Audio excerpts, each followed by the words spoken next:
मगाच्या भावान भयणो एक डायमंड कलेक्टर जो एक मनीस जो डायमंड कलेक्ट करता तो एक तरेचो डायमंड सोदतालो आनी शारांत ती खबर पावली आनी एक शॉपकीपर डायमंड विकता तो ताणें ताची खबर आयकली आनी ताणें ताका आपल्याच्या शॉपार आपयलो डायमंड घेवपाक. ताणें म्हणलें तुका जो डायमंड तूं सोदता तो म्हजे लागीं आसा.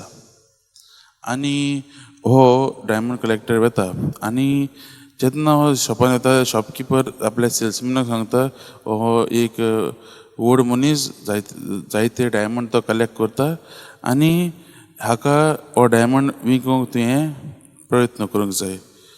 आनी हो सेल्समॅन वता आनी त्या डायमंड कलेक्टरा लागीं म्हणटा आनी ते डायमंड तो ताका डिस्क्रायब करता आनी ताका बरे करून दाखयता. पूण हें आयकून डायमंड कलेक्टर म्हणटा हो तो डायमंड न्हू म्हाका जाय तो आनी तो चलोंक लागता.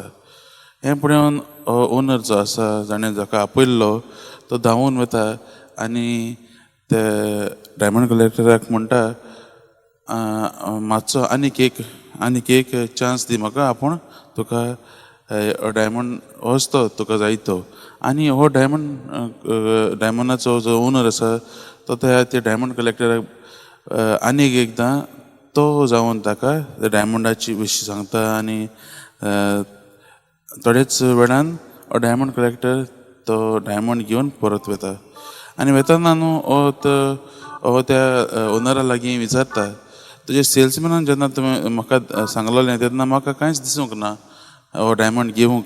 पूण जेन्ना तुवें सांगलें तेन्ना हांवें रोखडोच हो डायमंड घेतलो कित्याक काय.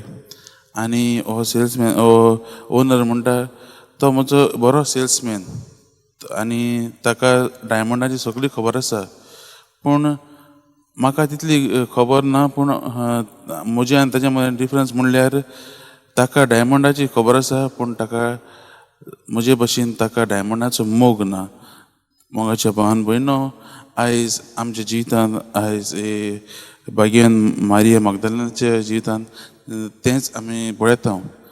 जेजूक तिच्या जिवितांत इतलो मोग आसलो की ती ताका सोदूंक लेगून फोंडाशी आयली आनी ती आयज उतरां देखून म्हणटा त्या जेजूक माडी म्हूण समजून ती म्हणटा धन्या तुवें ताका काडून उडयलें जाल्यार म्हाका सांग आपूण वचून काडटा. इतलो तिचो मोग आसलो की ती जेजूक सोदूंक दिवंक तयार आसली. आयज आमी भाग्यवान मग्दलेनाच्या जिवितांतल्यान कितें तरी आमी शिकुया. आमच्या जिवितांत आमी जेजूक आशेन जेजूक सोदूंक आमी गरजेचें. आनी हें मोगाच्या भावान भयणो आयज भाग्यवान इनासाचें पयलेंच नवें म्हणल्यार आमी ताच्या जिवितांत पळयता. आयचे पयले नवेनाच्या विशयांत आमकां सांगता की भाग्यवंत इनास जो पयलो आख्खें तेजें जिवीत संवसारीक वस्तूंचेर आसलें आपणाक फामाद जावंक आपणाक व्हड जावंक ताची आख्खी इच्छा आसली. पूण आयज आमी पळयता ताचे हे पांयाचे झूज करता आसतना पांयांक तेन्ना तो कॅनन बॉल लागता आनी ताचे आख्खो पांयच मोडटा आनी त्या वेळार जेजू ताका हात लायता आनी तेन्नाच ताची आख्खी दिशा चेंज जाता दुसरी जाता. ताची दिशा बदलता आनी तो जेजूच्या सेवेक तो लागता जेजूक सोदूंक तो वता. आयज दोनूय भाग्यवान आमकां एक बरी शिकवण दिता ती म्हणल्यार मोगाच्या भावान भयणो जेन्ना जेजू आमकां मेळोंक येता आमी आमचें काळीज उगडें करून ताकाच आमी सोदूंक वचूंक गरजेचें. जसो भाग्यवान मारिया मग्दलेन आनी भाग्यवान सांत इनास ताणें जेजूक पळोवंक ते भायर सरले तेच भशेन आमी सोदूंक गरजेचें.